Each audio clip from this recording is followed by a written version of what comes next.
Warangal rural జిల్లా Balaji engineering కళాశాలలో విద్యార్థినిపై శునకం దాడి. గాయాల పాలైన విద్యార్థిని పట్టించుకొని యాజమాన్యంపై విద్యార్థుల ఆగ్రహం. వరంగల్ రూరల్ జిల్లా నర్సంపేట మండలం లక్నేపల్లి శివారులోని బాలాజీ ఇంజనీరింగ్ కళాశాలలో దారుణం చోటు చేసుకుంది. వార్డెన్ల నిర్లక్ష్యం వల్ల రమ్య అనే ఇంజనీరింగ్ విద్యార్థిని కుక్క కరవడంతో తీవ్ర గాయాల పాలైంది. చికిత్స నిమిత్తం హైదరాబాద్ ఓ ప్రైవేట్ ఆసుపత్రికి తరలించారు. కానీ కాలేజీ యాజమాన్యం మాత్రం నిర్లక్ష్యం కారణంగా ఇంత జరిగినా పట్టించుకోకపోవడంతో విద్యార్థులు కాలేజీ ఎదుట నిరసన వ్యక్తం చేశారు.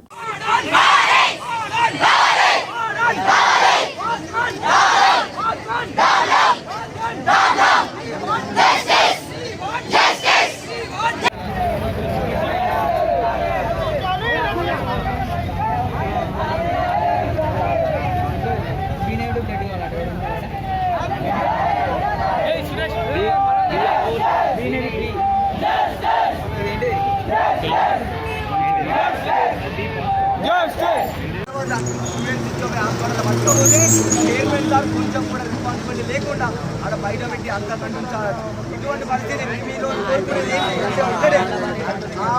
ప్రమాదం జరిగిన ఆ అమ్మాయికి వాళ్ళ ఫ్యామిలీకి కొంచెమైనా మన కాలేజీ నుండి సహాయం అందించాలని